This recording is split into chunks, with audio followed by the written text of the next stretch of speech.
Bienvenue sur Fleur d'Avocat. Je suis Lila-Louise Maréchaux et dans ce podcast, je vais à la rencontre des avocats bien dans leur robe. Au passage, Fleur d'Avocat, c'est aussi une newsletter que j'envoie chaque dimanche matin. J'y raconte le développement de mes activités et j'y partage aussi de l'expertise, notamment en matière de communication et de marketing. Vous pouvez vous abonner depuis le site fleurdavocat.fr. Place à l'interview, je vous souhaite une bonne écoute. Bonjour Sarah Bougrab. Bonjour Lila-Louise. Merci d'être mon invitée sur Fleur d'Avocat. Merci pour l'invitation. Alors raconte-moi Sarah, comment et pourquoi tu es devenue avocate? Alors ça remonte un peu à loin. J'ai toujours voulu être avocate. Je pense que c'est un peu une vocation chez moi. J'ai eu plutôt une enfance avec un caractère assez fort où j'ai toujours été déléguée de classe, déléguée au conseil d'administration, par exemple au collège. Mes parents me disaient « Ah, je te vois bien avocate ». Donc c'est plutôt une vocation chez moi. Après, j'ai deux petites anecdotes qui ont plutôt renforcé ma détermination à devenir avocate plutôt que à me donner envie de l'être. C'est vrai que donc moi je suis banlieusarde, je suis née, j'ai grandi à Saint-Ouen, en Seine-Saint-Denis, le fameux 93. Et c'est vrai que souvent c'est pas un métier auquel on aspire quand on grandit en Seine-Saint-Denis. Et les petites, on va dire, les petits dodanes qu'on rencontre ont, pour ma part, renforcé ma détermination. J'ai une petite anecdote, par exemple, en troisième, j'avais une professeure de français qui arrivait fraîchement de province.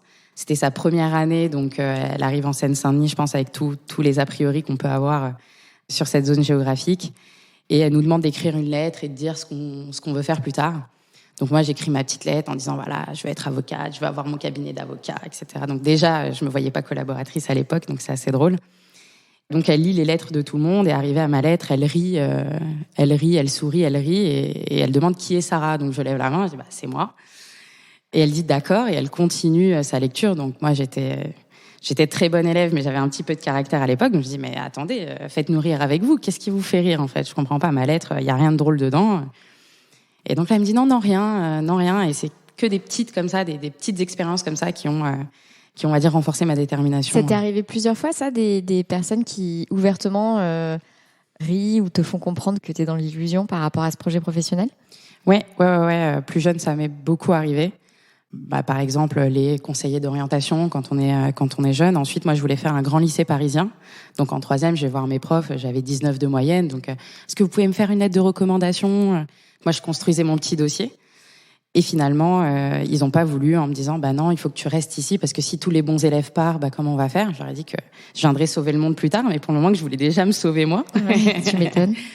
Et voilà, après j'ai fait un grand lycée parisien où j'ai pas du tout été la bienvenue. Comment tu t'es débrouillée pour accéder à un grand lycée parisien justement? J'ai fait comme quand on cherche un travail, c'est-à-dire que j'ai fait une lettre de motivation, j'ai fait un CV, j'ai dit que j'allais avoir mention très bien au brevet. À l'époque, j'avais une petite association où je préparais, alors que moi-même je passais le brevet, mais je préparais les autres étudiants de troisième à passer le brevet. Donc on faisait des sujets ensemble. J'avais demandé des salles, etc. Et donc j'avais mis en avant un peu mon expérience associative, le fait que j'ai toujours été déléguée de classe, que j'étais un profil sérieux, etc. Et j'avais envoyé, je me souviens, à 5 lycées, donc Janson de Sailly, Duruy, Louis le Grand, Henri IV, les 5 plus gros lycées parisiens, et j'avais été acceptée à Janson de Sailly. Donc voilà, après un entretien, alors que quand on est en troisième, un entretien, ça semble un peu fou. Et tu dis que t'as pas été particulièrement bien accueillie? Non, pas du tout bien accueillie. C'est un peu le choc des cultures. Alors attends, parce que moi je suis pas parisienne. Janson de Sailly, c'est dans quel quartier? C'est à Trocadéro. C'est rue de la Pompe, dans le 16e. Okay. Dans le 16e arrondissement. Donc c'est un lycée où il y a très peu de personnes qui ont en tout cas mon background, qui viennent de Seine-Saint-Denis, même si là ça s'ouvre un peu parce que maintenant je suis pas mal engagée sur tout ce qui est orientation des jeunes, et maintenant il y a quelques cursus qui permettent d'accéder à des grands lycées, et fort heureusement. Non, j'ai pas été très bien accueillie, déjà parce que le niveau n'était pas le même. Donc moi j'arrive, j'étais excellente élève. Et en fait, je me retrouve à être en difficulté. C'est quelque chose auquel on n'est pas préparé. Et je trouve que c'est bien d'avoir, entre guillemets, des difficultés assez jeunes parce que ça nous permet de développer une certaine capacité, une certaine détermination. Et voilà, j'étais différente des autres camarades. J'avais une façon de parler qui était différente, j'avais une culture qui était différente.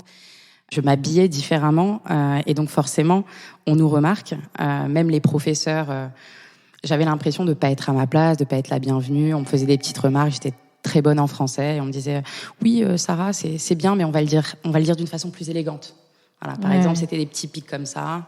J'avais un prof de maths que j'appréciais énormément, malgré qu'il était très taquin. Mais ce professeur de maths me disait vous avez fait quoi l'année dernière en Seine-Saint-Denis, un KEMS, un BIT américain.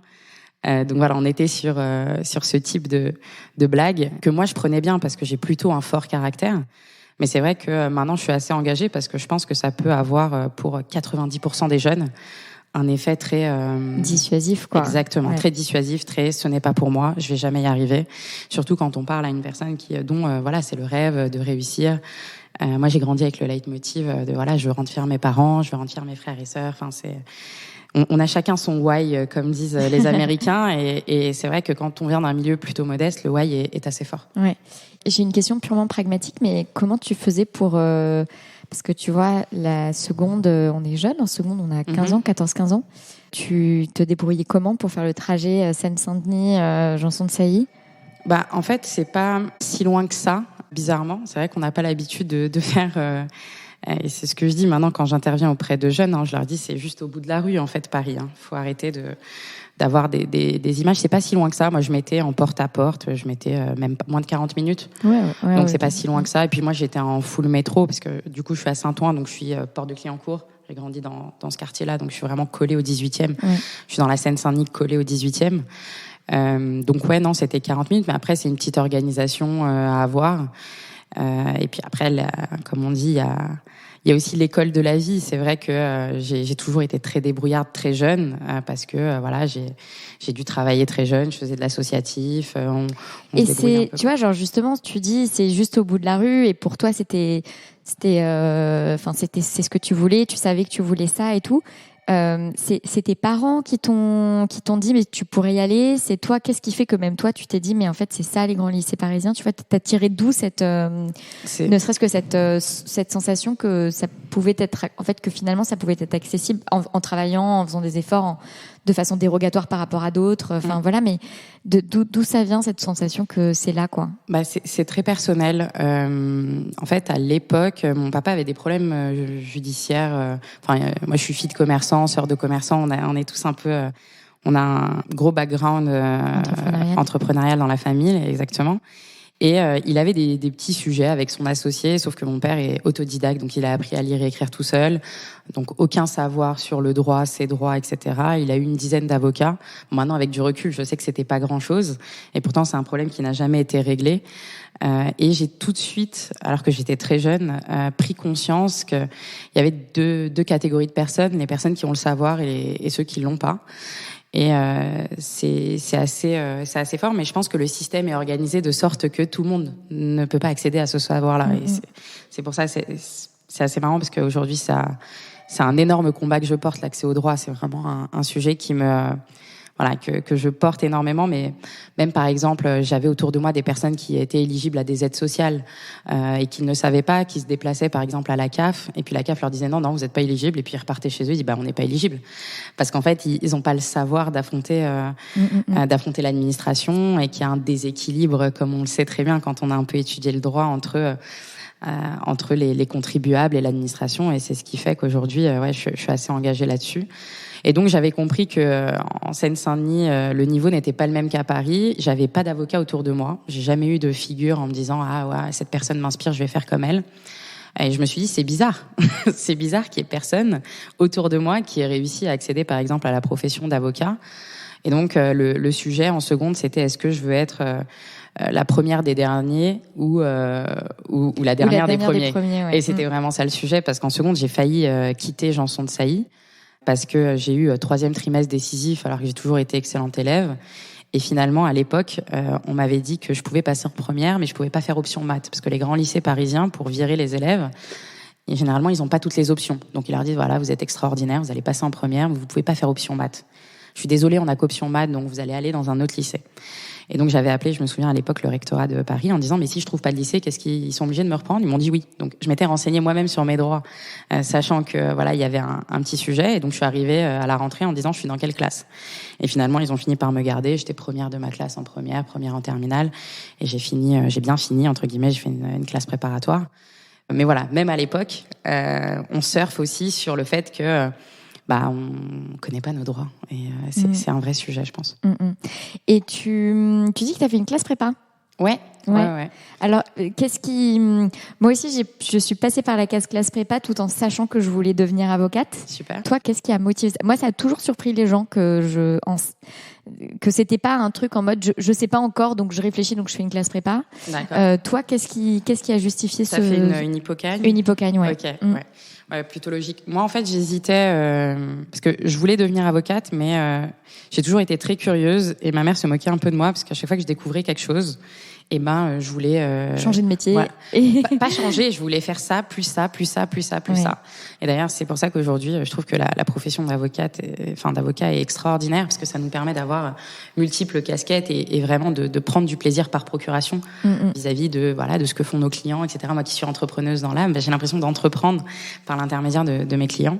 Non, moi j'ai fait une classe prépa parce que j'hésitais entre le droit et l'économie. J'étais passionnée d'économie, de finance, etc. Et donc il y avait une classe prépa. J'avais été mise en relation avec une avocate que j'ai vue une fois, 15 minutes, et qui m'avait parlé de cette classe prépa-là, qui s'appelle classe prépa normale sup, droit, économie, gestion.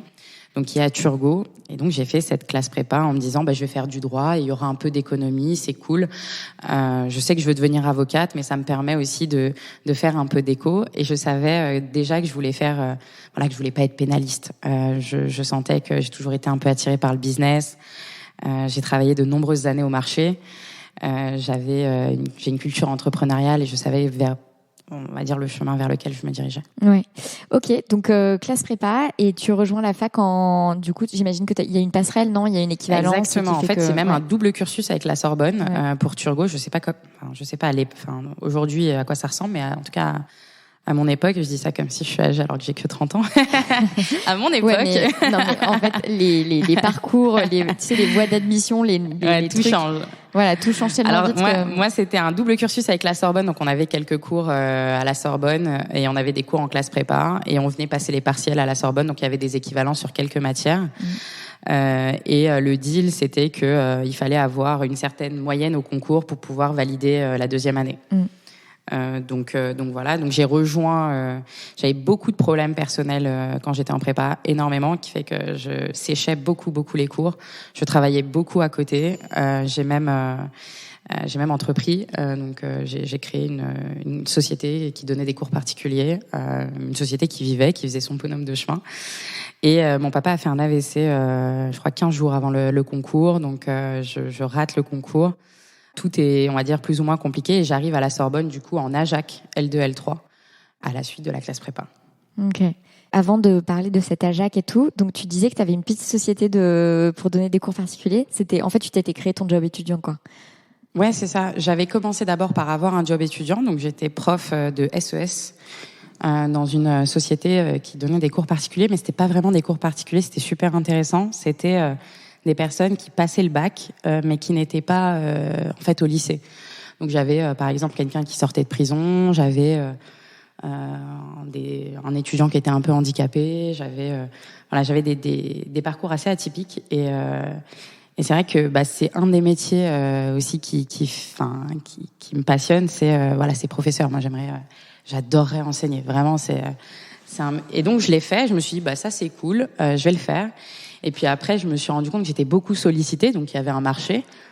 Et je me suis dit, je vais créer ma boîte. Et avec ta boîte, tes clients, c'était quel type de profil?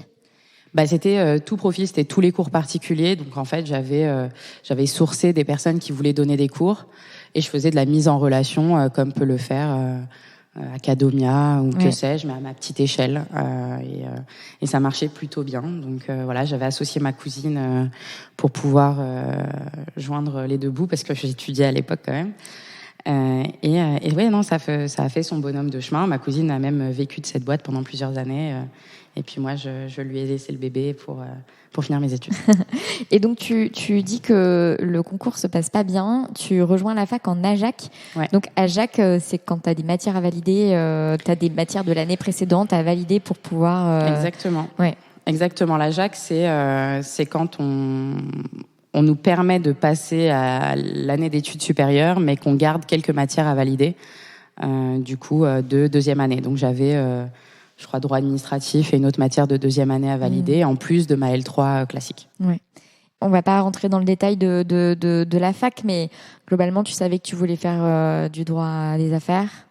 Ouais, moi je savais tout de suite que je me dirigeais plutôt vers du droit des affaires. Donc j'ai fait un M1 droit fiscal. Ouais. Gros coup de cœur pour le fiscal. Je sais que ça choque toujours quand on dit ça, mais... Le fiscal, ça passe ou ça casse. Je crois que où t'as un gros coup de cœur et dans ces cas-là, ça devient M1 droit fiscal, M2, etc. Moi, il y a plusieurs choses. Bon, déjà, il y a le côté un peu économique de la matière, les chiffres. C'est vrai que je suis très attirée par ça. Et puis, il y a aussi... j'aime beaucoup la relation client, j'aime beaucoup les gens, je rencontre beaucoup de monde et c'est vrai que c'est l'une des spé où quand on nous paye avec le sourire. Et ça, je trouve que ça vaut quand même tout l'or du monde. Donc ouais, gros coup de cœur pour le fiscal. Je suis partie en Australie entre-temps, donc j'ai fait un visa working holiday et j'ai fait un truc un peu spécial, c'est-à-dire que j'ai passé mon M1 droit fiscal, en même temps je m'étais inscrite en licence d'économie et j'ai passé le CRFPA la même année.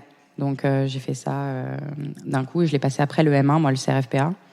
Et voilà, et ensuite je l'ai eu. donc mon rêve en tout cas était accessible et devenu réalité pour moi à partir de ce moment-là où je me suis dit ok, c'est bon, Sarah, t'as fait le plus dur. Maintenant il y a plus qu'à suivre le move. Ouais, et justement pour tes stages, tu disais que tu te voyais plus jeune, déjà tu te voyais avoir ton cabinet d'avocat. Est-ce que c'était toujours le cas à ce moment-là ou est-ce que entre-temps tu vois, t'as été un peu embarqué dans la frénésie de les gros cabs, la belle carrière c'est d'être en gros cab, enfin tu vois, qu'est-ce qu'a... Clairement embarqué là-dedans. C'est vrai que quand on est à l'université, déjà l'aspect entrepreneurial n'existe pas. On n'est pas du tout formé, je trouve, au vrai métier d'avocat. Et donc oui, l'idée c'est de se dire réussir sa carrière, c'est déjà entrer dans un gros cab. Donc oui, j'étais clairement là-dedans à cette époque. Donc je cherchais, comme tout le monde, un beau stage final, un joli PPI, un joli nom, et puis une belle alternance. Et c'est ce que j'ai fait. J'ai enchaîné les jolis noms. J'ai fait Dentons en alternance. Mon PPI, c'était mon M2, mais je l'ai fait en apprentissage. Donc j'étais chez Shell Petroleum. Ensuite, j'ai fait un stage final chez Fidal, qui est la référence en droit fiscal. Donc voilà, j'ai fait le parcours classique. T'as coché les cases. Exactement, j'ai coché les cases de la personne qui veut être avocate fiscaliste en cabinet. Et voilà, mon stage final du coup chez Fidal, j'y étais pendant qu'il y a eu la scission avec KPMG Avocat, donc qui avait fait pas mal de bruit.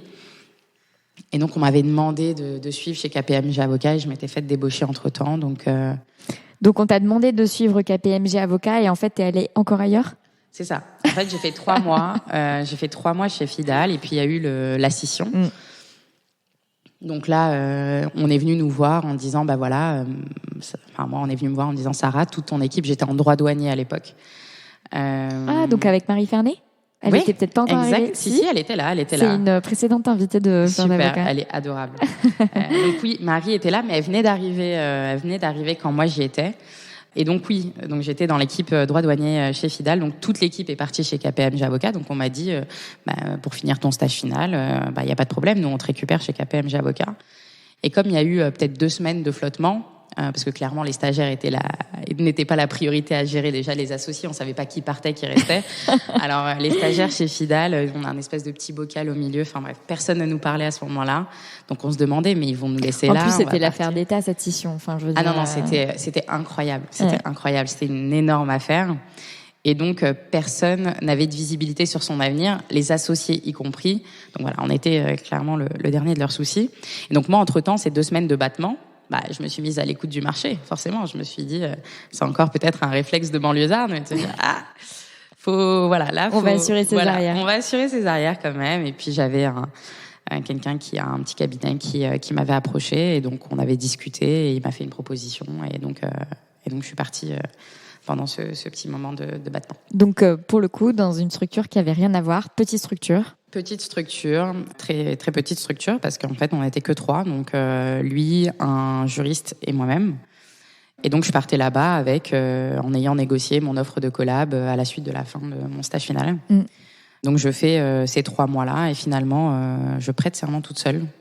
Donc je refuse l'offre de collaboration.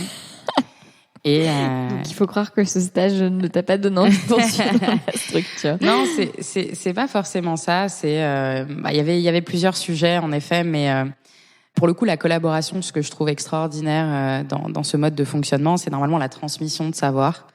Et pour le coup, je suis quelqu'un. La rétrocession d'honoraires, pour moi, c'est pas ce qu'il y a de plus important quand on est dans un schéma de collaboration. C'est plutôt d'avoir un associé qui est là pour partager. Mais ce statut un peu hybride fait que le partage ne peut pas être fait de façon convenable, forcément, parce qu'on parle à potentiellement un futur concurrent, potentiellement au futur collab de son concurrent. Et donc, on n'est pas à l'aise avec ça. Et je pense que le statut du collaborateur est un vrai sujet sur lequel il faut se pencher, mais vraiment sérieusement, parce que tout le monde dit il faut se pencher, mais personne se met autour d'une table pour régler ce sujet. Et tu sais que je fais régulièrement des petites publications sur le contrat de collaboration salarié, parce que je pense qu'en fait 90% des collaborateurs devraient être sous le statut de collaborateur salarié, et que évidemment ce serait la fin d'une vaste hypocrisie. Mais je n'ai rien contre le contrat de collaboration libéral, c'est juste qu'en pratique ça fonctionne pas, quoi. Ça n'existe pas, je pense. En pratique, c'est assez rare. Si, je connais quelques avocats qui ont un vrai contrat de collaboration libérale qui est exécuté comme un contrat de collaboration libérale. Donc je n'irai pas jusqu'à dire que ça n'existe pas. Je sais que ça existe, et donc voilà. Mais la réalité, c'est que quand même la majorité des collaborants, le développement, c'est pas pensé pour être en semaine, plutôt le soir et les week-ends, et d'ailleurs plutôt pas de toute façon, quoi. Et donc dans ces situations-là, en réalité, enfin je vois pas le sujet de ce contrat. Mais et en fait, je pense que ces prises de position et plus d'autres me donnent une connotation très pro-salarié, enfin entre guillemets pro-collaborateur, que j'ai même pas l'impression d'avoir, parce que moi en vrai, enfin je veux dire, je travaille avec des collaborants, enfin des employeurs autant qu'avec des employés, entre guillemets, des collaborateurs. Mais voilà, donc ça me fait rire que tu dis ça, parce que en fait je pense que le simple fait de vraiment mettre ce truc sur la table sans l'entourer de prendre des gants en soie, des trucs, juste de mettre les mots. Ouais. Je te suis aussi sur les réseaux, notamment sur LinkedIn, donc je vois tes prises de position, et je suis tout à fait d'accord. Moi, je pense que je suis ouverte au fait qu'on en discute, mais j'ai l'impression que personne ne prend le taureau par les cornes et met des limites, tout simplement, en disant un contrat de collaboration libérale, ça doit être ça en pratique, une collaboration salariée, ça doit être ça, et puis après l'employeur fait son choix. Mais c'est vrai que c'est compliqué. Quand je dis que ça n'existe pas, c'est vrai, parce que moi je réfléchis avec ma casquette fiscaliste. Et clairement, quand on est collaborateur en fiscal chez Tage, chez EY ou dans un big, clairement l'aspect développement de la clientèle perso est très complexe. Enfin, il est très compliqué, voire inexistant. Aussi pour la simple et bonne raison qu'on est ultra spécialisé. Donc à partir de 2 ans, on est totalement inopérant sur le marché du droit, sauf pour ces bigs-là, en fait. Donc c'est aussi pour ça que moi, j'ai pas voulu suivre le mouvement, en tout cas jusque-là, et m'arrêter, on va dire, avant, et j'ai prêté serment toute seule. Et puis je trouvais la symbolique belle, j'avais envie de prêter serment seule, dans le fond. Oui. Et donc tu t'es installée tout de suite après. Exactement. Je me suis installée tout de suite après, et je me suis même installée, j'ai fait un truc qu'il fallait pas faire, je me suis installée en fin d'année. Et on m'avait dit, il faut attendre janvier, sauf que j'avais déjà un peu commencé à sonder le marché, essayer un peu de développer, et j'avais des clients qui attendaient que je prête serment pour pouvoir signer des contrats.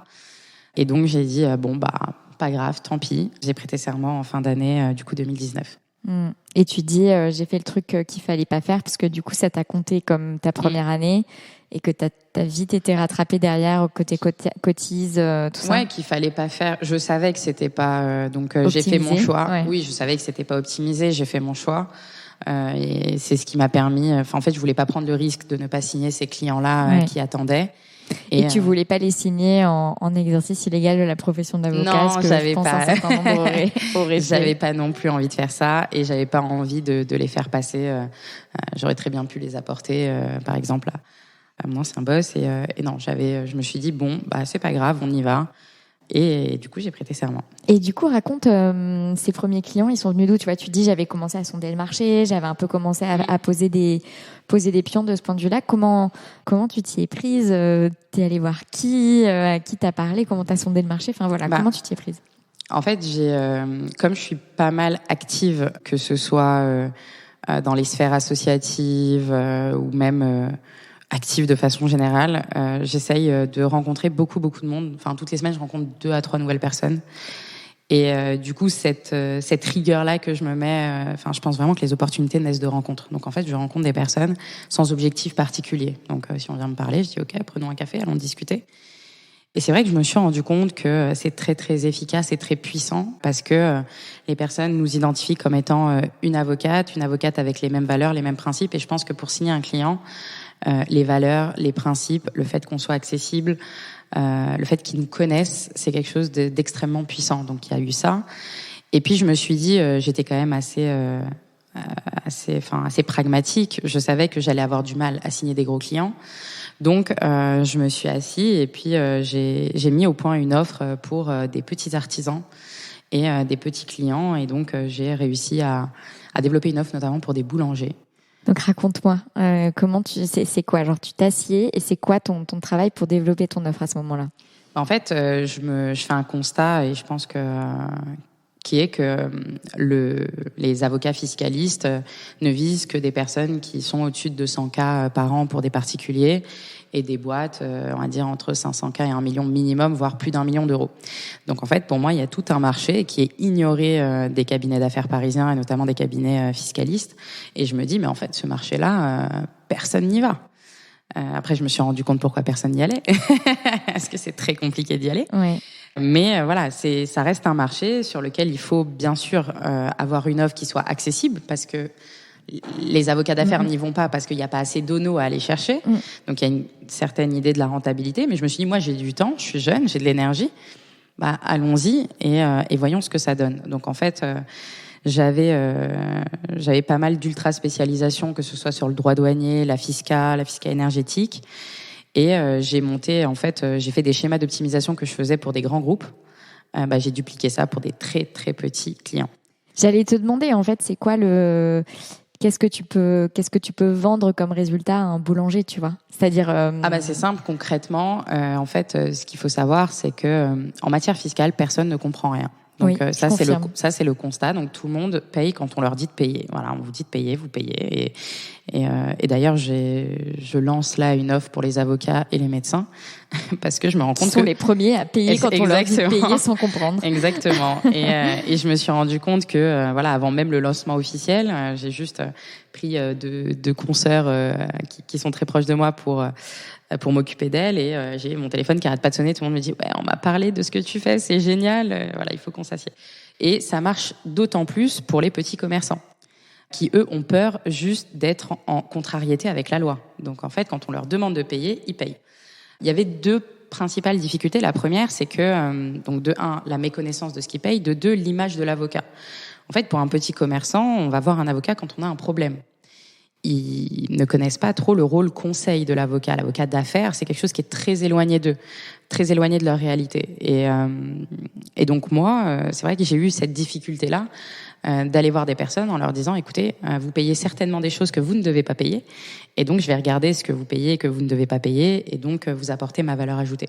Concrètement, en termes de chiffres, sur une boulangerie, j'arrivais à leur apporter entre peut-être 3 et 5 000 euros par an, de récupération de taxes qu'ils n'auraient pas dû payer. Donc pour nous, c'est pas énorme. Mais pour un boulanger, il se dit c'est 3 mois de paiement de mon apprenti. Ouais. Et puis l'avantage, c'est que personne n'a qu'une seule boulangerie. Généralement, c'est des business familiaux. Et puis il y a eu un autre avantage que j'avais pas anticipé, c'est que comme ils n'ont pas d'avocat dans leur cercle, moi on m'appelait pour tout. Donc on m'appelait pour des sessions de fonds de commerce, donc ça m'a permis de faire beaucoup de cadeaux à des confrères et des consoeurs qui venaient de se lancer. Et ça aussi. Et qui, du coup, exactement. Pour qui tu es devenue l'avocate fiscaliste de référence. Exactement, parce que ça m'a permis, des divorces. Ah, j'ai mon fils qui divorce. Ah, parce qu'en fait, on a noué un lien de confiance, une certaine proximité qui fait que, s'il a un problème, un contrat, les impôts, l'URSSAF, le droit du travail, que sais-je, c'est Sarah qu'ils appellent. Et donc, ça m'a permis de développer assez rapidement aussi. Ouais. Et pour revenir sur ton offre, typiquement pour un petit commerçant comme un boulanger, dans ton offre, il y avait, tu faisais l'audit, il était gratuit, tu faisais payer l'audit, tu vois qu'il y avait un fixe et un variable. Comment tu te démerdais de ce point de vue-là ? Exactement, ouais. Il y avait un fixe et un variable. On n'a pas le droit d'un point de vue... On n'a pas le droit de faire que du variable. Voilà, on n'a pas le droit d'un point de vue déontologique de faire que du variable. Donc j'avais un petit fixe et un variable. Donc un honoraire de résultat en fonction de l'argent récupéré. Ouais. Donc c'est ce petit fixe qui faisait qu'ils t'ouvraient leur compte en se disant au pire, s'il y a rien à optimiser, j'aurais pas grand-chose, quoi. Oui, c'est un petit fixe. Après, je leur expliquais, il y a tout un travail de... C'est pour ça que je dis que je comprends aussi pourquoi... c'est pas un marché qui est très occupé. Pour être honnête, moi, je viens de ce monde-là. Donc, j'ai même donné des consultations en arabe. J'ai fait des trucs. Et là, je me dis, mais en fait, il y a que toi qui peux développer ce truc-là. Parce que c'était très compliqué. Et puis après, il y a la charge mentale. Parce que j'ai quand même développé mon portefeuille j'ai atteint plus de 100 boulangeries. Et puis j'avais aussi des gros clients que je ne peux pas citer. Sarah Bougra, l'avocate fiscaliste des boulangers. Non, pas que. Non, mais je sais, mais plus de 100 boulangeries, c'est impressionnant quand même. Ouais. Et puis il y avait, il y a aussi de très gros clients que j'ai réussi à toucher parce que après ça a fait un peu de bruit. Ah, mais c'est super. Est-ce que ce serait possible ? Et donc j'ai réussi à signer des clients très prestigieux dans ce secteur-là. Et donc on va dire que tu es passé du boulanger indépendant au boulanger family office qui a 5 ou 6 boulangeries à un pôle ou des noms un peu comme ça qui sont des... Ouais, j'ai même... en fait, j'avais toutes les typologies. Toutes les typologies parce qu'en fait, le réflexe était la logique était la même. Après, la relation client n'était pas la même. Mais c'est vrai que c'était assez énergivore d'un point de vue relation client parce que moi, à l'époque, j'avais pas d'assistante. Donc en fait, je faisais le développement commercial, je délivrais. C'est vrai que j'ai toujours eu par contre un ou une stagiaire. Moi, depuis que j'ai prêté serment, j'ai une stagiaire. J'étais même collab chez Tage. Mais je pense que ça vient avec ton goût pour la transmission, la pédagogie, le fait de... Mais même je trouve qu'on est meilleur en échangeant. Moi, par exemple, ne pas brainstormer sur un dossier, j'ai l'impression d'être moins bonne. De réfléchir toute seule dans ma tête plutôt que d'échanger. Même avec un stagiaire, je pourrais échanger avec quelqu'un de 4 ans que ça m'apporterait en fait, parce que il y a ce côté échange, il y a ce côté mise en avant peut-être de mes contradictions ou de mes zones d'ombre. Et j'ai toujours eu, et là quand je parle avec certains confrères conseillers, ils me disent mais c'est n'importe quoi, comment tu fais ? J'ai toujours eu, depuis que j'ai prêté serment, un ou une stagiaire, et j'en avais même, si mon ex-boss m'écoute, j'en avais même quand j'étais collaboratrice. Parce que j'ai eu un petit passage chez Tage de quelques mois, et j'avais ma stagiaire qui travaillait. Ouais. C'est rigolo parce que j'ai interviewé un avocat en droit de la propriété intellectuelle et du numérique mardi. Et on parlait des 2 modes de fonctionnement par rapport à la question du recrutement. Et il disait, il y a 2 écoles. Il y a les écoles de ceux qui ont toujours quelqu'un en avance. C'est-à-dire, ils ont un stagiaire ou ils ont un collab pour absorber la croissance qui de toute façon viendra. C'est-à-dire qu'ils ont la confiance que cette croissance va venir. Et donc, ils recrutent la personne avant d'en avoir besoin. Et puis, il y a l'autre école qui est plutôt la sienne, qui est de dire, quand on est full et qu'on est full sur plusieurs semaines, voire plusieurs mois, et du coup, c'est un moment où on se démerde pour refuser des clients. Il expliquait sa technique pour refuser des clients, pour rester à une zone. Il fait comment pour refuser les clients ? Il fait des propositions il sait qu'elles ne seront pas acceptées. Ouais, voilà. Très chères ou dans trop longtemps. Globalement, il se débrouille pour que la personne ne suive pas. Et voilà, donc je comprends que toi c'est dans le premier type, c'est-à-dire que tu es dans le type où globalement t'as quelqu'un avant d'en avoir besoin, quoi. Moi je suis d'un optimisme incroyable. J'ai souvent j'ai mon petit frère qui se moque de moi, il me dit à chaque fois tac je fais des business plans. Moi toutes les années, tous les 1er janvier, mes business plans, je suis millionnaire. Donc moi je suis très très optimiste. Et j'ai besoin de ça en fait. J'ai besoin de ça. C'est ça qui fait que je me lève le matin et je suis trop contente d'aller travailler parce que je me dis que voilà, j'ai des défis à relever, etc. Et les relever seule, ça m'éclate pas des masses, pour être honnête. Donc oui, moi j'ai toujours eu besoin d'être d'être entourée, d'être accompagnée, ou même de me sentir bien entourée. Donc non, moi je suis plutôt, et je trouve que d'un point de vue purement opérationnel, ce mode de fonctionnement est très compliqué parce qu'à partir du moment où on est full, franchement le recrutement ça prend du temps, ça prend de l'énergie, et quand on est full, on n'est pas forcément apte à faire les bons choix en termes de recrutement. Et clairement, quand on est un petit cabinet, un mauvais recrutement, ça peut nous mettre à plat ventre. Ouais.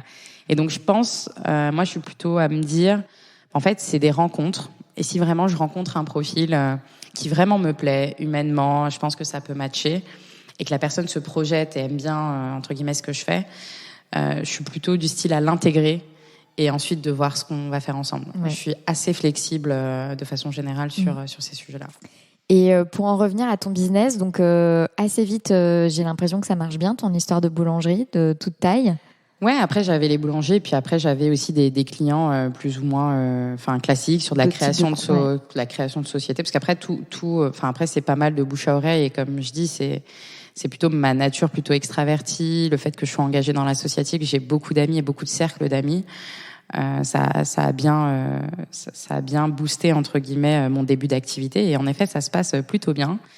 Mais j'avais quelques mentors qui me disaient Sarah, c'est pas sérieux, il faut aller en gros cabinet, t'es fiscaliste. Et puis cette ultra spécialisation du droit douanier faisait que je me faisais chasser toute la journée, parce qu'il y a très peu de personnes sur le marché qui font du droit douanier, et moi j'avais eu la chance d'en avoir fait en plus en entreprise et en cabinet. Et parce que c'est vrai qu'on a assez peu parlé de cette histoire de droit douanier, mais c'est toi qui avais cherché à faire du droit douanier, ou tu t'étais retrouvée par opportunité dans un stage à faire un peu de droit douanier, puis ensuite ceci amenant cela, tu t'es retrouvée à faire du droit douanier, tu vois? Non, en fait, c'est assez marrant cette expérience. En fait, quand j'ai eu le concours, il y avait la naissance du parcours fiscaliste à l'EFB.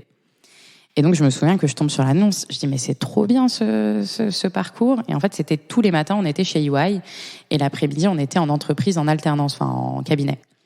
C'est là que tu étais chez Shell Non, là, j'étais chez Dentons. Chez Dentons. Et du coup, je me souviens que je postule. Déjà, je me fais refuser. Parce que évidemment, dans l'annonce, ils avaient mis qu'il fallait un LLM, une mention, etc. Et moi, clairement, j'avais même pas d'M2, donc comme ça, c'était fait. Donc encore moins un LLM, encore moins une école de commerce. Et donc je me fais recaler du parcours fiscaliste. Donc je me dis, mais c'est une blague. J'ai eu mon CRFPA avec 12,5 du premier coup. Je l'ai validé en même temps qu'une licence en économie. Pourquoi je ne suis pas acceptée? Donc j'écris à la personne qui était en charge et qui est très connue, qui s'appelle Stéphane Baller. Je vois. et qui était en charge. Et donc je lui ai écrit, je me souviens parce qu'il postait sur le groupe EFV Facebook, donc je lui ai écrit un message en lui disant c'est inadmissible, voici, non mais vraiment, hein. J'ai écrit un message et il me dit c'est extraordinaire, votre message est extraordinaire, on peut s'appeler et en discuter. Donc là j'en discute, et il me dit oui mais si vous avez pas le niveau. Je dis, mais je l'ai le niveau. J'ai dit mais j'ai eu mon concours comme tout le monde. J'ai eu mon concours comme tout le monde, donc évidemment que j'ai le niveau. C'est pas parce que j'ai pas eu envie de payer 30 000 euros un LLM ou 30 000 euros un MBA qui sert pas à grand chose, parce que moi si j'ai 30 000 euros en fait je monte une boîte, donc en fait on vient pas du même endroit, on n'a pas le même background, et finalement il finit par m'accepter dans ce parcours fiscaliste là. Et c'est pendant ce parcours fiscaliste qu'on a eu l'intervention d'une personne qui s'appelle Marcy Dahl, qui m'a fait découvrir juste une intervention de 5 heures, et j'ai trouvé ça incroyablement passionnant. Et donc, je suis partie la voir à la fin et lui dire, mais comment on fait pour faire du droit douanier? Parce qu'en fait, il n'y a pas de master. Donc là, elle me parle d'un M2 à Cergy. Je postule dans ce M2 à Cergy et je finis par faire du droit douanier. Et donc, encore une fois, c'était une rencontre qui a duré que quelques heures.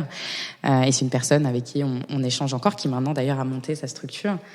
Et oui, c'est grâce du coup à Marcy que j'ai découvert le droit douanier.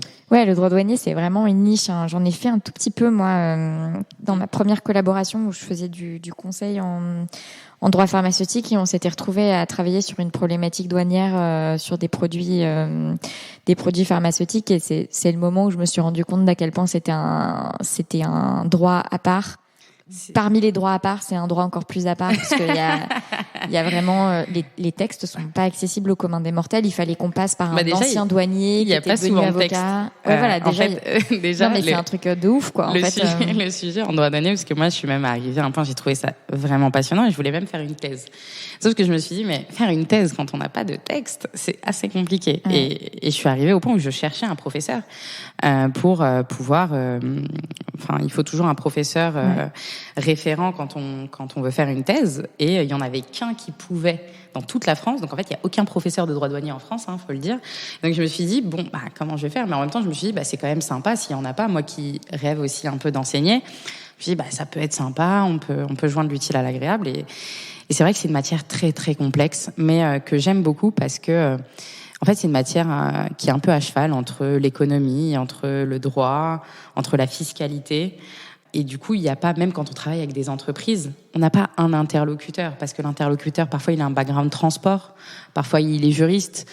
Et moi, qui aime beaucoup ce côté caméléon et qui l'ai développé tout au long de mon expérience de vie, j'aime beaucoup parler à des profils super différents. Donc moi, j'ai beaucoup aimé le droit douanier. Et donc cette coloration droit douanier dans ton M2 et puis ensuite par des stages, c'est ça qui fait que, parce que le droit douanier, c'est vrai qu'à moins d'avoir déjà pas mal d'expérience ou d'avoir été douanier, comme tu dis, ça se fait plutôt dans des structures de taille assez importante.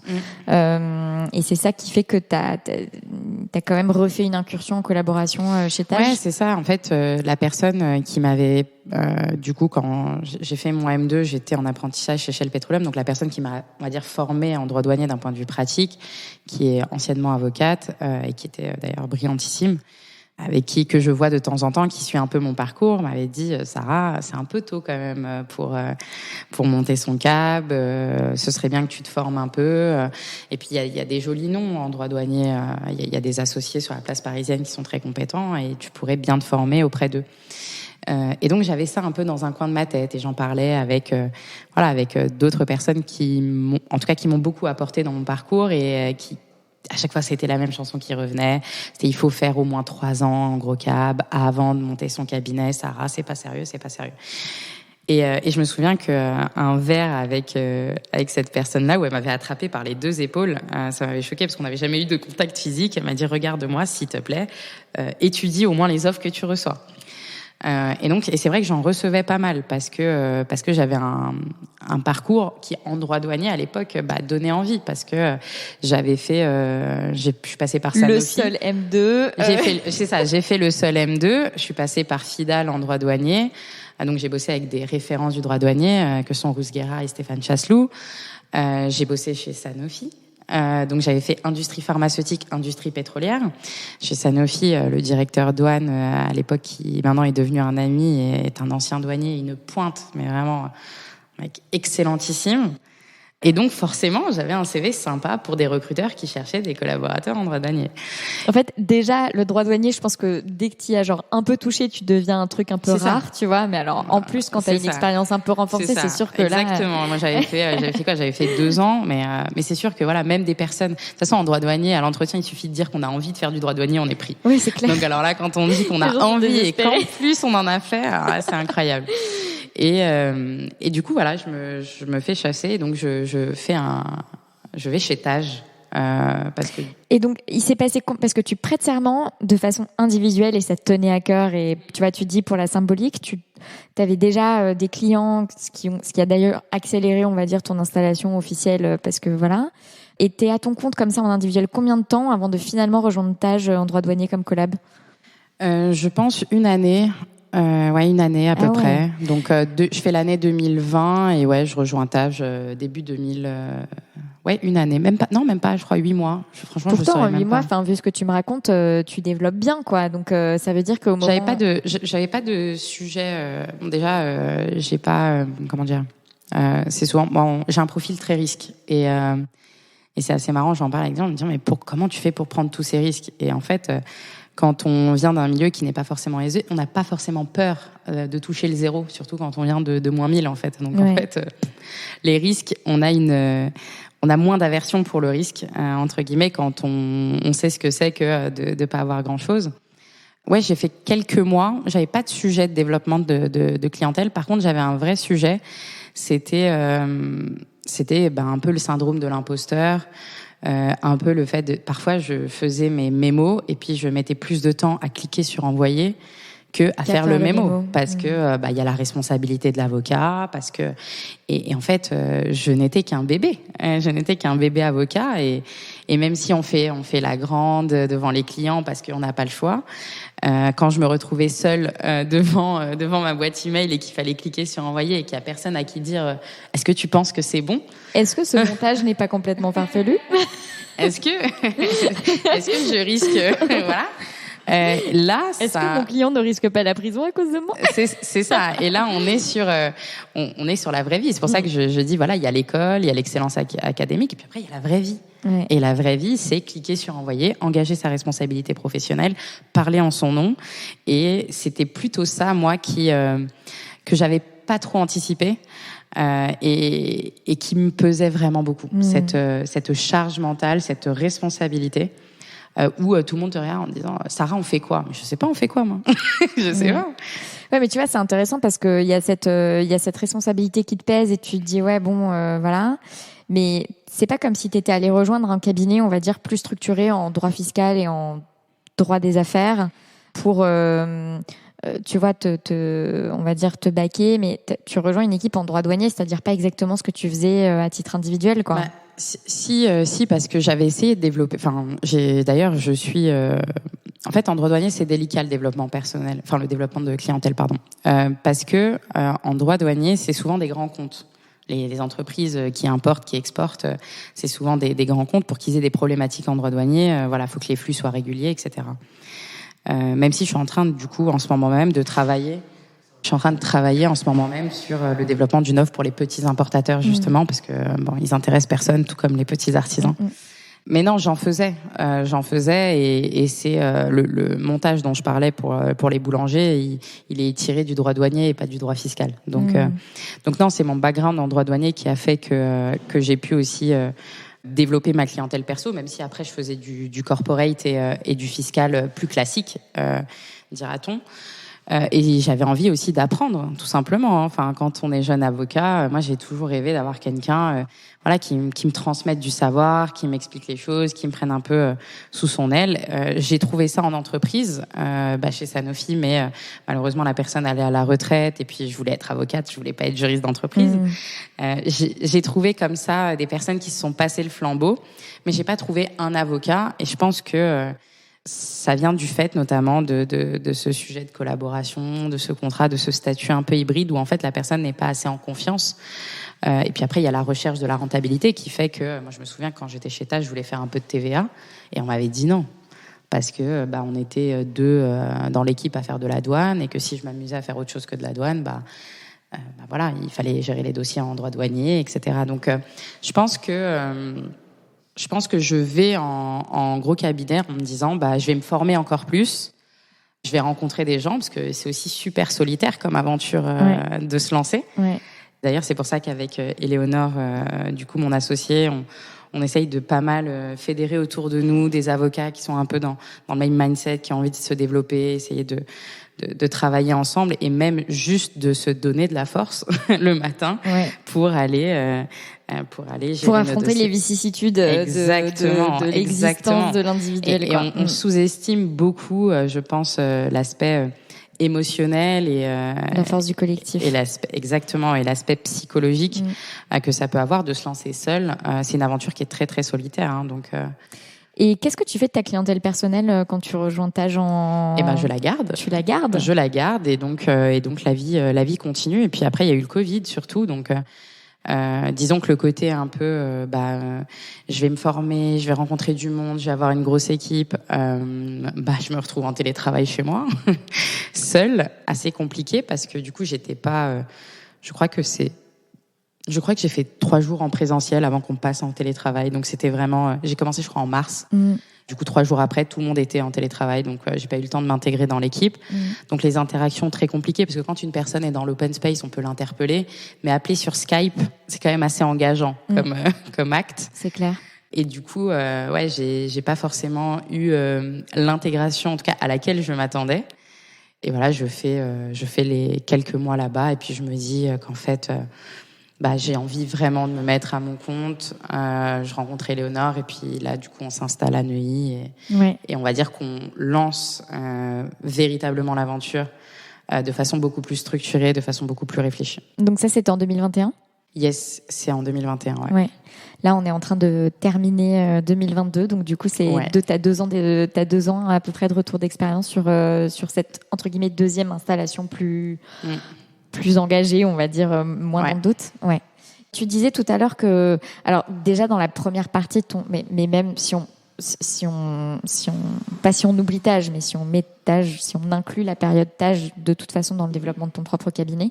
Tu disais tout à l'heure, c'est vrai que je comprends les avocats qui s'intéressent pas trop aux petits commerçants parce que c'est des petits tickets globalement, ça fait des petits tickets. Toi, il se trouve que tu as assez rapidement développé dans les petits commerçants, mais ensuite dans des commerces plus importants. Ouais, des startups, exactement. Portefeuille client.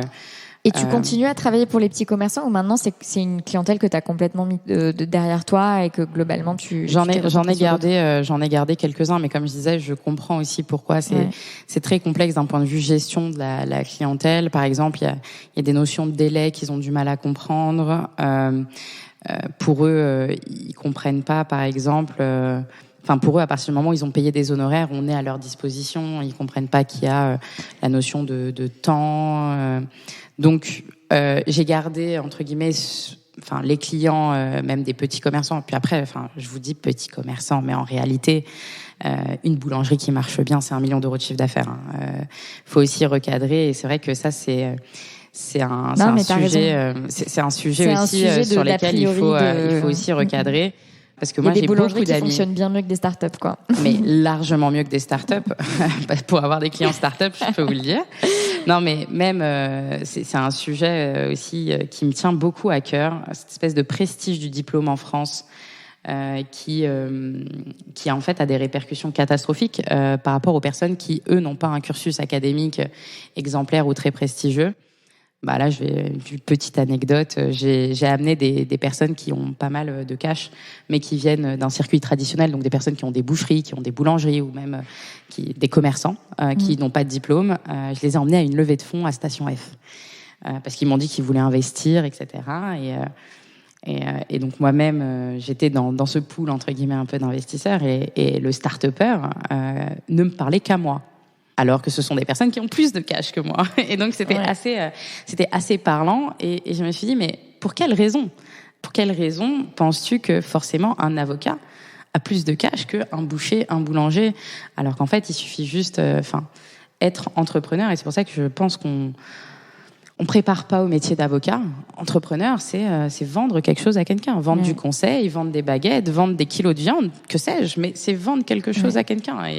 Et c'est pas parce que ces personnes-là ne vendent pas le truc le plus hype de la Terre qu'ils ne gagnent pas leur vie dignement. Et moi, c'est vraiment parce que moi, j'ai beaucoup d'amis de plusieurs univers différents. Et c'est quelque chose qui revient. Et souvent, j'aime bien remettre les choses en place.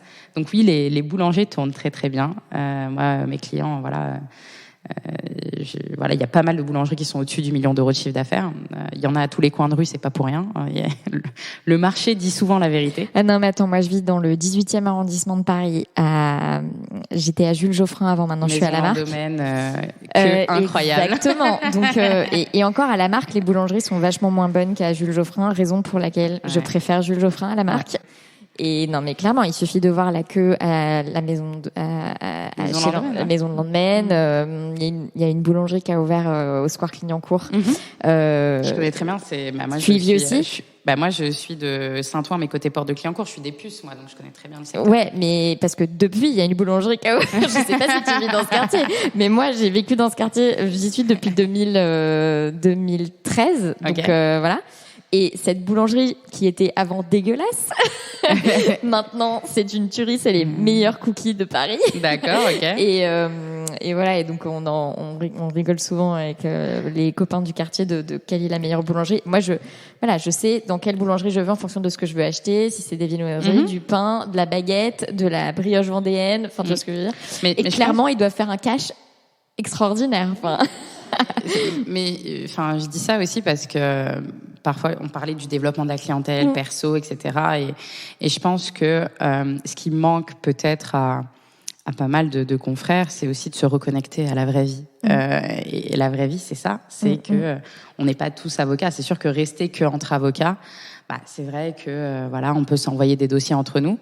Mais moi, ce qui m'a beaucoup servi, c'est le fait de fréquenter. Enfin, je suis aussi directrice associative entre la France et l'Afrique. Ouais. C'est de fréquenter beaucoup de milieux très très différents. Ouais. Déjà, d'un point de vue personnel, ça a une valeur incroyable. Moi, les moments où je prends le plus de plaisir, c'est juste m'asseoir en face d'un inconnu et qui me raconte. Déjà, je trouve que ton métier est extraordinaire. Ah, mais moi, j'adore mon métier. Non, mais je trouve ça formidable. Non, et c'est formidable. La personne te raconte son parcours de vie. Enfin, c'est le meilleur des enseignements, quoi. C'est incroyable. Et moi, je fais beaucoup ça. J'ai une consoeur qui fait du droit de la famille qui me disait, mais qu'est-ce que tu leur racontes à ces inconnus à qui tu t'assois en face et tu prends un café? Mais j'ai dit, ça dépend, en fait. On échange et puis on voit où l'échange va nous mener. Je dis, mais moi, je suis incapable de faire ça. C'est assez compliqué. C'est rigolo ce que tu dis parce que je discutais avec une avocate, on déjeune de temps en temps, Marie-Laure Méolance en droit social du cabinet Victoire Avocat. Et elle m'expliquait, mais moi, tout le monde m'avait dit quand je me suis installée que le développement, c'était avec les confrères et tout. Mais elle dit, mais en fait, mon développement, il a décollé le jour où je me suis intéressée à la société civile, le jour où je suis allée apprendre le marketing auprès de gens qui avaient rien à voir avec le métier d'avocat, mais qui avaient tout compris au business, le jour où je suis allée parler aux clients des avocats et pas juste à mes confrères avocats. Et je pense que ça rejoint exactement ce que tu dis sur le côté, en fait, juste se connecté à la société, quoi. Juste, c'est quoi le vrai tissu économique? Et ça me fait aussi rire sur ce côté des startups parce que moi qui accompagne, tu vois, des avocats dans leur développement de clientèle et tout, c'est vrai que parfois c'est un peu redondant. Qui est-ce qu'ils veulent accompagner? Ça va être les startups, les entreprises innovantes. Et t'as envie de dire, et pourtant, il y a des TPE, des PME qui ont du biz probablement en bas de chez toi et personne ne s'y intéresse. Enfin, heureusement, il y en a qui s'y intéressent, mais tu vois ce que je veux dire? C'est sûr que c'est moins shiny. C'est ça, et ça revient à ce que je disais sur le diplôme. Il y a, c'est le prestige et la vraie vie. C'est beaucoup plus hype de dire qu'on accompagne la start-up à la mode qui a levé des fonds. La réalité, on peut le dire, c'est qu'on gagne moins d'argent avec la start-up à la mode qui a levé des fonds qu'avec une TPE qui a 2 usines en banlieue parisienne. C'est ça la réalité. Et quand on n'est pas... moi, je suis pas attirée par le prestige, pour être honnête. Moi, ce que je trouve incroyable dans le métier d'avocat, c'est qu'en 5 minutes de conversation, parfois, on peut débloquer un problème, on peut résoudre une situation. Les personnes nous font confiance. J'en parlais avec un confrère qui a démissionné d'un gros cabinet, là, il y a quelques semaines, et qui me disait, moi, je suis très déçue du métier d'avocat. Je lui dis, peut-être parce que tu vois pas aussi les bons côtés. À chaque fois que tu t'assois en face de quelqu'un et que tu lui dis que t'es avocat, cette personne est en confiance. Et ça vaut tout l'or du monde. Donc, à un moment donné, il faut aussi, c'est peut-être mon côté très optimiste, la personne qui voit le verre à moitié plein plutôt qu'à moitié vide, mais ce métier apporte quand même pas mal de choses extraordinaires. Après, il faut bien sûr les utiliser, ces petites armes. Ça reste juste des armes, mais moi je trouve que c'est vraiment extraordinaire. Et alors attends, j'aimerais qu'on reparle de ce réseautage organisé où donc tu disais que toutes les semaines tu rencontres 2 à 3 nouvelles personnes que tu connais pas. Comment tu t'organises? C'est-à-dire, ces personnes, c'est des personnes qui sont des personnes qui te contactent spontanément, c'est des personnes où quelqu'un t'a dit, mais il faut que je te mette en relation avec machin. Ouais. C'est toi qui vas vers des gens que tu as envie de rencontrer et que tu leur proposes de les rencontrer. Tu vois, comment tu... c'est les 3. Okay. Donc, j'ai des personnes qui me sollicitent, par exemple, sur LinkedIn. Voilà, des personnes qui m'ajoutent, à qui, par exemple, je vais envoyer un petit message en disant merci beaucoup pour l'ajout, est-ce que vous voulez qu'on échange, je sais pas, 15 minutes, 20 minutes. C'est jamais des échanges très longs et c'est pas des échanges qui ont vocation à convertir un client, c'est jamais ça. C'est plutôt vraiment un véritable échange pour savoir qui sont ces personnes qui soit me suivent ou que je suis, et savoir un peu voilà, quels sont leurs objectifs, s'ils ont une activité entrepreneuriale, ce qu'ils font au quotidien, etc. Donc ça peut être ça. J'ai beaucoup de mise en relation. J'ai beaucoup de personnes qui me disent ah mais Sarah, c'est extraordinaire, faut que je te présente X, Y, Z. Ça m'arrive beaucoup. Et aussi parce que les personnes... Moi, je sais déjà avec qui je vais te mettre en relation. Voilà, et parce que les personnes aussi, je pense qu'ils sont, en tout cas autour de moi, me connaissent. Et du coup, ils savent que je donne beaucoup d'importance aux rencontres de façon générale. Donc, à chaque fois qu'ils pensent à une personne, ils disent « Ah, mais Sarah, faut que je te présente quelqu'un, vous allez trop matcher » ou « Ouais, c'est super intéressant que tu discutes avec cette personne. » Et je le fais généralement sans a priori, que ce soit sur l'âge. Enfin là, dernièrement, je peux très bien passer du temps avec quelqu'un qui a 20 ans, qui est étudiant. Là, par exemple, j'avais envie de mentorer des étudiantes de Seine-Saint-Denis, donc je cherchais 4 étudiantes en droit pour les accompagner. Donc on m'a présenté 4 étudiantes qu'on trouvait motivées.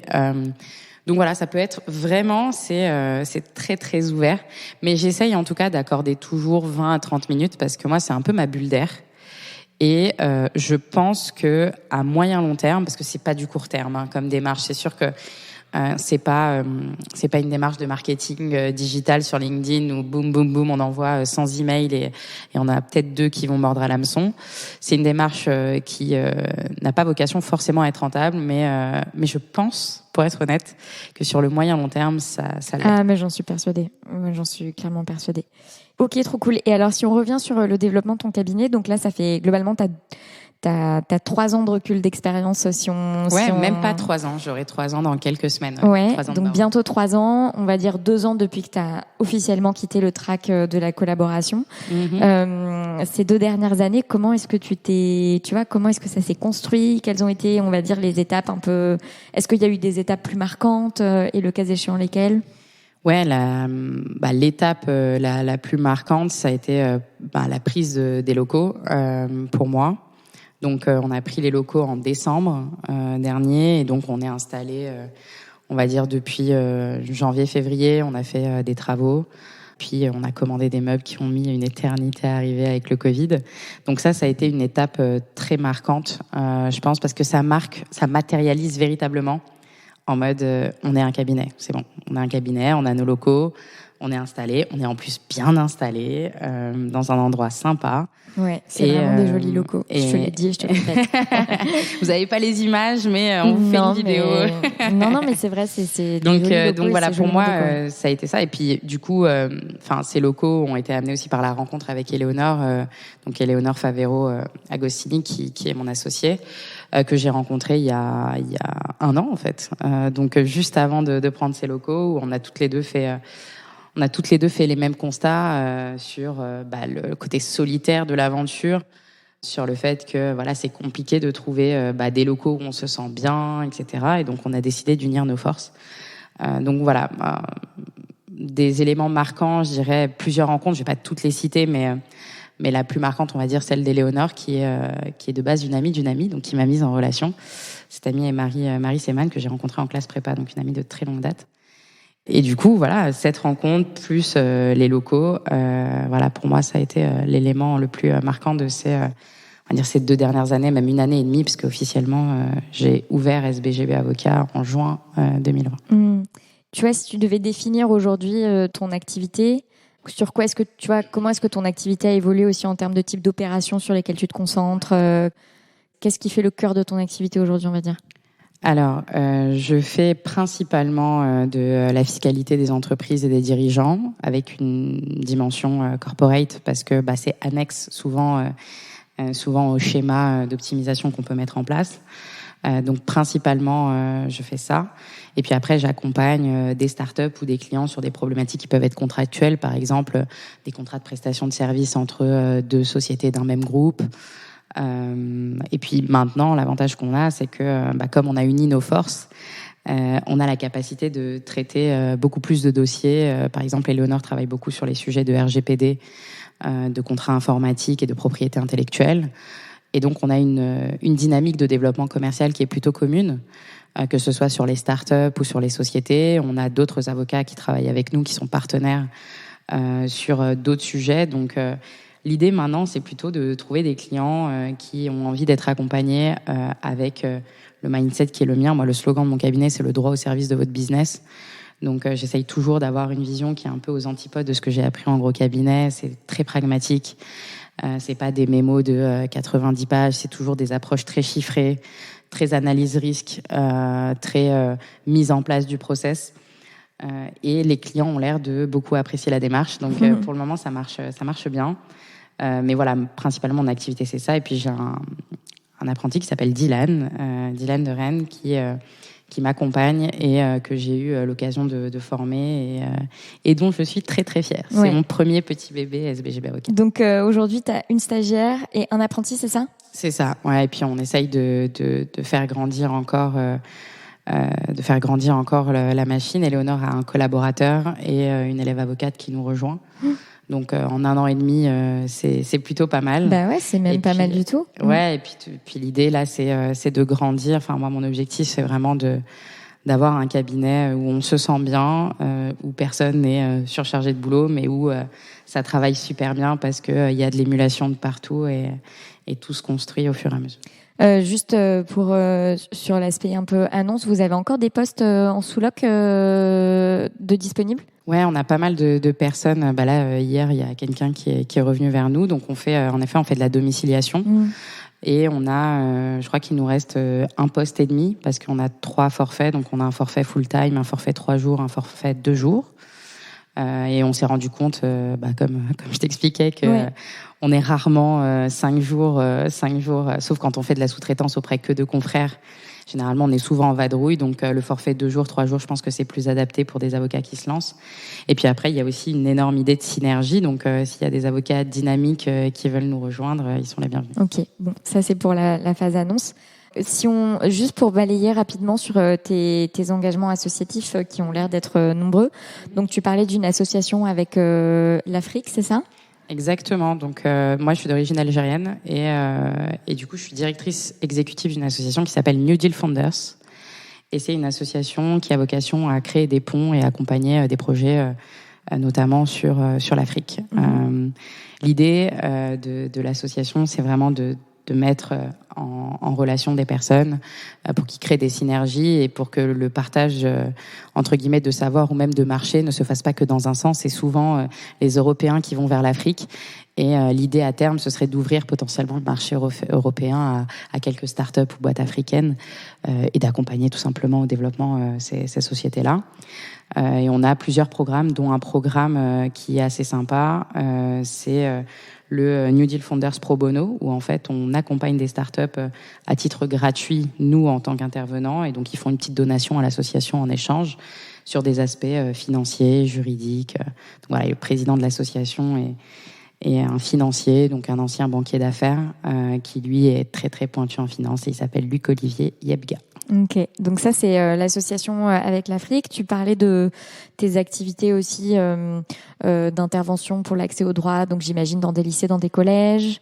Non, en fait, je travaille pas mal. Donc là, je suis en train de monter une offre et là, je suis en discussion avec la mairie de Saint-Ouen, dont je suis originaire, sur l'accès au droit, c'est-à-dire tout simplement pour aller renseigner des catégories de personnes ou d'entrepreneurs qui n'ont pas l'habitude de rencontrer des avocats d'affaires. Donc, un exemple qui va parler à tout le monde, les chauffeurs Uber, par exemple, sont des personnes qui sont pas du tout renseignées. Donc, généralement, ils se mettent en auto-entrepreneur, ce qui n'est pas forcément le meilleur plan fiscal. En fait, le problème de l'auto-entreprise, c'est qu'on peut pas déduire ses charges. Et un auto-entrepreneur a pas mal de charges, sa voiture, l'essence, etc. Et donc, l'idée, c'est de travailler sur l'accès au droit pour plusieurs typologies de personnes. Et quand je rencontre des élus, mon engagement, c'est aussi de dire, c'est pas parce qu'on est en Seine-Saint-Denis qu'on va faire que des actions sur l'accès au droit sur les violences faites aux femmes. Oui. En Seine-Saint-Denis, il y a aussi des étrangers, quoi. Exactement. Il y a un tissu entrepreneurial. Enfin, nous, Saint-Ouen, c'est dynamique. Ça ressemble à Miami maintenant. C'est incroyable, Saint-Ouen. Et du coup, l'idée, c'est aussi de fournir à ces personnes-là les armes pour aussi se développer et que ce soit commercialement, économiquement, et je pense que ça fait partie de l'émancipation. Donc l'accès au droit en Seine-Saint-Denis pour le moment, c'est une offre que je développe auprès des collectivités territoriales. Et puis après, sur la partie orientation des jeunes, où là, j'interviens auprès de services jeunesse, en effet, et auprès d'associations, dont une association qui s'appelle An-Nour. An-Nour qui veut dire la lumière en arabe, et qui est une association à Saint-Ouen. J'essaye d'être assez active pour accompagner un max de jeunes, ou même leur transmettre des messages, surtout sur le mindset, comme je leur dis. Souvent, on transmet des messages qui sont très négatifs à ces jeunes-là, en disant ouais, c'est pas pour vous, c'est compliqué, c'est dur, il y a du racisme, il y a de la discrimination. Et moi, ce que je leur dis souvent, c'est que déjà, faut essayer, parce qu'on peut pas se plaindre et dire qu'une porte est fermée quand on n'a jamais mis la main sur la poignée. Donc, mettez des chassés dans les portes, et si ça marche pas, on va pleurer ensemble, on va se plaindre ensemble, promis. Et puis, il faut pas oublier aussi que ces milieux-là apportent beaucoup, beaucoup de force. Et moi, c'est ce que je leur dis. Là où certaines personnes vont y voir des murs, pour nous, ce sont des dos d'âne. Donc, allez-y, et puis ça va marcher. Qu'est-ce que bien sûr, tu vois, plus de synergie, tout ça, mais qu'est-ce que tu veux pour la suite de ton exercice ? Pour la suite de mon exercice, j'aimerais trouver un meilleur équilibre, travailler moins. C'est un de mes objectifs sur l'année 2023. J'ai fêté mes 30 ans et j'ai dit à mes amis que ça allait être l'année du voyage. Donc j'aimerais transmettre un maximum de savoir, être plus épaulée pour pouvoir travailler un peu moins. Je travaille énormément. C'est quoi ton rythme idéal ? Mon rythme idéal, ce serait de travailler peut-être 4 jours par semaine et terminer à des heures convenables, c'est-à-dire pas après le coucher du soleil. Ouais. Après, je dis ça, mais mes amis se moquent souvent de moi en me disant « mais t'es une passionnée, tu dis ça ». Des fois, je leur dis « je vais tout plaquer pour être fonctionnaire ». Mais tu pourras jamais être fonctionnaire, tu travailles. Donc, en même temps, j'avoue que je suis passionnée par les sujets que je traite, et notamment, ils se moquent de moi sur les sujets, tout ce qui est crypto, Web3. Enfin, je suis totalement, complètement passionnée par ce secteur-là. Et donc, je peux travailler des heures à perte, ça me dérange pas du tout. Mais oui, en tout cas, trouver un meilleur rythme de vie et de travail, c'est l'objectif de cette année 2023. Profiter un maximum de ma famille, des gens que j'aime. Et je pense qu'il faut trouver un équilibre sur le long terme. C'est un marathon, la vie. Ouais. Quelle est ta dernière joie ? Le mariage de mon petit frère, le week-end dernier. Et qu'est-ce que tu portes sous ta robe ? C'est une bonne question. Qu'est-ce que je porte sous ma robe ? Un maillot de foot. Merci beaucoup. Attends, quelle équipe ? Je pense que ça intéressera certains. On va laisser le suspense. Non, Real de Madrid. Ok, merci pour cet échange. Avec plaisir. Vous avez écouté l'épisode jusqu'au bout, donc j'imagine que ça vous a plu. Pour me remercier et pour aider d'autres personnes comme vous à découvrir le podcast, vous pouvez le partager, vous abonner depuis votre application d'écoute de podcast et laisser un avis et 5 étoiles. Ça fait vraiment la différence au niveau des algorithmes. À la semaine prochaine!